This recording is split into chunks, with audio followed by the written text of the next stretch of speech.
Hello, welcome back to 1874. I'm Dan Bardell. I have just got home from Villa Park, set up, jumped straight on to do a live to talk about Aston Villa's 1-0 win against Brighton this evening. It wasn't pretty. It was pretty ugly. Didn't almost feel like the goal was going to come, but it did at the end via a Leon Bailey set piece and a Jack Hinselwood own goal. I'm devastated because I was celebrating thinking it was a Tyrone Mings goal on his 200th appearance and that a Villa defender had actually scored a header direct from a corner. Alas, it wasn't to be, but I'll accept it anyway. It goes in because let me tell you, Aston Villa needed a victory at Villa Park tonight and they got one. Liverpool beat Sunderland, so the gap between us and them is still the same as it was, but we have kind of opened up a little bit of a buffer against Chelsea and Manchester United again, which is pretty big. And I also think it's pretty big that Villa picked up a point when they didn't play particularly well at Bournemouth at the week. And I maintain that was a very good point. They've now made it 4 points from 2 games. Again,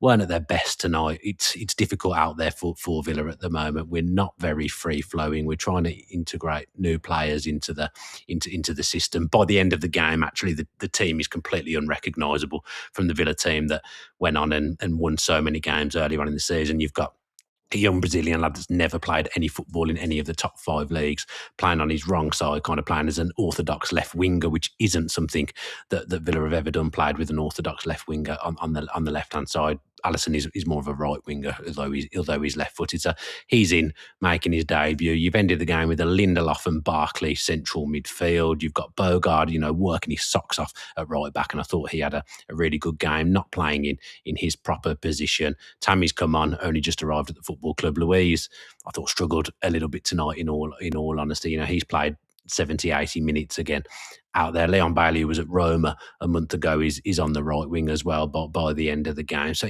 there's mitigating circumstances to why Villa aren't playing well at the moment, why it's not quite clicking, but absolutely massive to get 3 points tonight against Brighton, a team that's really been struggling, in all honesty. And I've got to say, you'll see in the kind of content that comes out tomorrow of me and my dad being at Villa Park and talking about the game whilst it's happening, etc.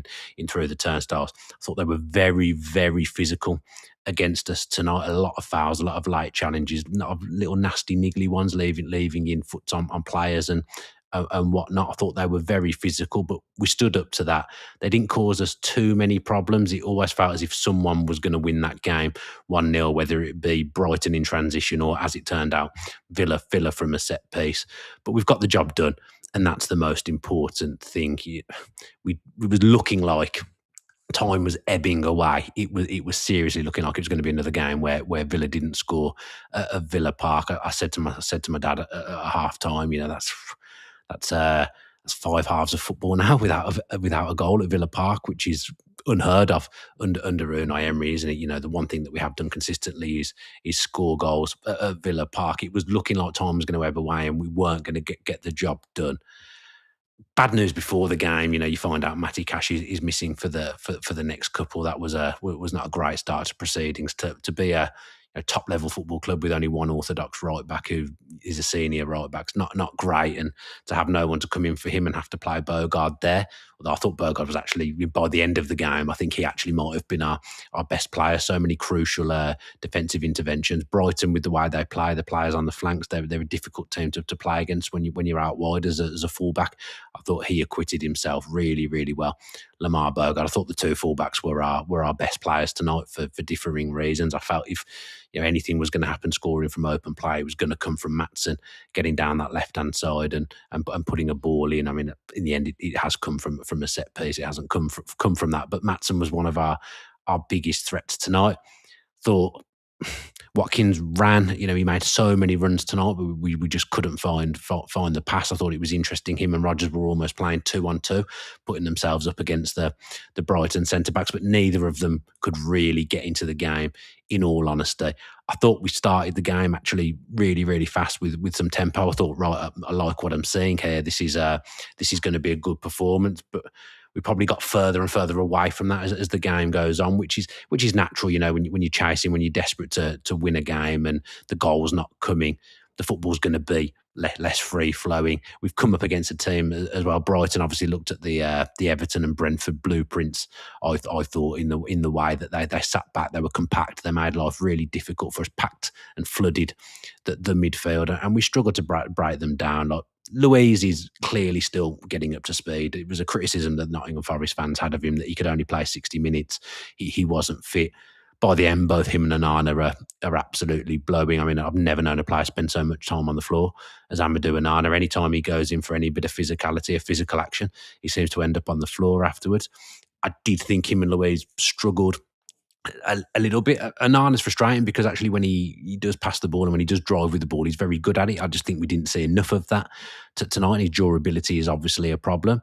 Dougie, I thought, really struggled with the physical aspect and the pace of the game tonight, and dallied on the ball a couple of times, underhit things, overhit things. I'm confident that it will come with him. I don't think this will be a long-term problem. By the end, he's probably actually trying a little bit too hard, but we're having to play him into form and play him into fitness at the moment. Like I said at the start, the team was unrecognisable at the end of the game from the team that was winning week after week earlier on in the season. So many players playing out of position. When you've got a central midfield of, no disrespect to Lindelof, but he should be nowhere near central midfield for Aston Villa. Been brilliant at left centre back for us, brilliant, acquitted himself really well. But it tells you how many injuries we've got and the problems that we've got when Victor Lindelof is coming on it with the game set at 0-0, by the way, coming on to play defensive midfield. That tells you that you've got problems. And you've got Barkley, who's came on as a number 10, has had to move back to play alongside him because Onana and Louise can't do 90. You've got Bogard, who probably would be playing in the midfield, having to play at right back because there's no other right back. Like, there's just so much going on there at the moment, and that's why the win is so massive. The result is absolute king tonight. It doesn't matter about the performance.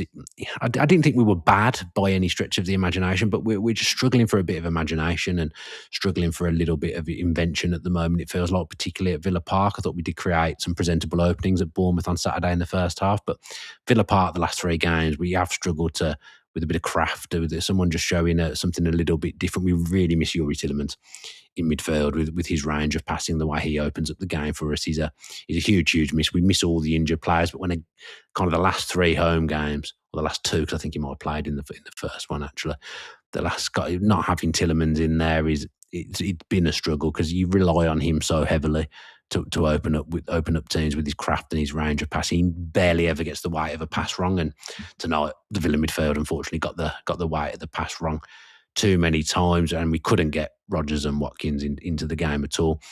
Ironically, probably should have had a penalty, and then from the resulting corner that got given off the back of us not getting a penalty, we've obviously ended up scoring. It was a funny one, wasn't it? Because Tyrone Mings has gone over to Leon Bailey, and there was a few people in front of me going absolutely mad, thinking it was wasting time, getting frustrated. And then the corner comes in straight to where Mings has obviously asked for it to go. It isn't his goal, but he's made a nuisance of himself, and the ball has ended up in the back of the net. And I guess for Brighton, from their perspective, they'll be sunken by what's happened, because they've probably done enough to get a point tonight. And when things aren't going well, which they are really not going well for Brighton at the moment, to end up on the wrong end of a defeat, they'll just think it's absolutely typical of the way things are going for them at the moment. We've got a brilliant record against this team, but I was sat there thinking, I don't think the goal's coming. I don't see how we're going to break these down, and I don't see how we're going to put the ball in the back of the net. Bailey was the guy who put the delivery in, obviously, as I've just said. I thought he put in a decent cameo again tonight. I think he's had 4 games off the bench now. I think 3 of them he's made a good impact. One of them he's dropped an absolute stinker. That was at Bournemouth on Saturday, in case you've forgotten. But I think just having that player that can hold the width on that side, particularly when you haven't got Matty Cash, I think he'll start on Saturday against Newcastle in the FA Cup. But I think we've gained some confidence now. It was just about that win could be massive. You just got to get it by hook or crook. Just get that win somehow. We've got it now, and I think that will give the lads a little bit of confidence going into Saturday. If we'd have got another game without scoring, another game without taking 3 points at Villa Park, I think that Newcastle game becomes a little bit difficult at the weekend. It'll still be tough because they've won at the weekend. They've probably got a little bit of confidence themselves now. But in the scope of our season now, I think just getting those 3 points is absolutely huge. So we've got ourselves over the line. It wasn't pretty at all. But the mark of a good team is when you don't play well, when things aren't going your way, make sure that you take something. And not only have we took something tonight, we've took 3 points. We took a point at Bournemouth. I think that's been a really big few days in the kind of story of our season, because we've been struggling. It's been a little bit patchy. There's loads of reasons for it, as I've already discussed. But when you're coming out with 4 points from those two games, I honestly think that's a decent return, particularly when you look at the results of Chelsea and Manchester United last night as well. That's a really, really big 3 points for Aston Villa. So well done to the boys. They've worked their socks off. When you're not playing well, when this team doesn't play well, I don't think it's for the want of trying. There's not a lack of work, right, or a lack of effort in there. There might be a lack of invention sometimes. I think a few players were guilty of that tonight, and a couple of passengers maybe at times. I think Bardell in the left 10 again, he's offered very little the kind of last 2 or 3 games. I thought Sancho started brightly and then faded, and obviously he's ended up both of those players have ended up being substituted pretty early in the second half. But we've got there. 3 points is huge. We'd have all taken any form of win tonight, and we've got it. So that's the main thing. So I just wanted to jump on after the game. I know it's late. Just wanted to jump on before I go through my baby's bedtime routine and just do a little bit of time on the game. There'll be some content around the game tomorrow. Don't worry about that. Let's just have a quick look at the chat, see what people are saying. Reece Marsh says, win is a win, getting through games despite the injuries, muscle emoji. I would agree with that. David Dempsey, really concerning how poor the midfield is. Louise taking way too many touches in the middle of the park. I do think it will come for Dougie. I do think we haven't seen the best of him as yet, but we're playing him into form and playing him into fitness. David Dempsey also says Matson, Conson, Mings and Martinez were good tonight. I think Emi Martinez was very good tonight, actually. He came and got a lot, dealt with a lot of crosses, dealt with a lot of long throws and alleviated pressure. Brighton did very little to trouble our goal tonight, and a lot of that was to do with Emi, actually, in the way he commanded his box. It was great to see. So well done to Emi Martinez. He's probably in one of our top 3 players tonight, along with Matson and Bogard for me. Aside from the one touch in the beginning, says Cleveland Villa, I thought Bogard was solid too, with some good recoveries. Man of the match for me, Bogard. Such a useful player to have in the squad. Really, really important. Sean O'Connor says Dougie actually played fairly well and is improving. Onana has to toughen up. Don't agree with the first point, Sean O'Connor, but I do agree with the second. Caleb Woodall, talking about the Tammy pen, says it's a pen for any other team in the league. Complete scam. There was a penalty given last night. I can't remember the game or the weekend that was very similar to that. And then for us, obviously, it doesn't get given. Manzo says Bogard, man of the match, not pretty, maybe not fully deserved, but the 3 points is all that matter at this stage of the season. It is about taking care of business, Manzo, and that's what Villa have done tonight. Sean O'Connor says I'd have more faith in Dougie seeing out the season than Onana, and he's barely played in a year and a half. As I've said, I've never known a player spend so much time on the floor as Onana, but I will say, if he was to play the whole season, I've absolutely no doubt that we'll finish in the top 5. I believe he's that good. I believe he can be that crucial for us. But yeah, the constant getting injured and looking like he's going to break down is very, very frustrating. Matthew Walter says, not pretty tonight, but with injuries and some easier fixtures, wins however they come are absolutely massive. Absolutely agree with that. Sean O'Connor again, Bailey our saviour, go Leon. User PM says Sancho getting there. I do think Sancho's working hard. I think he's an absolute minimum for a footballer, but I do think he hasn't done that at every club he's been at, which is a good sign. Chad Lavelle says, evening Dan, I'm not one to dig players out, but Dougie was very poor tonight. When Barkley came on tonight, I thought he made a difference. Hoping Dougie improves as he gets more game time. I think he will as he gets more game time.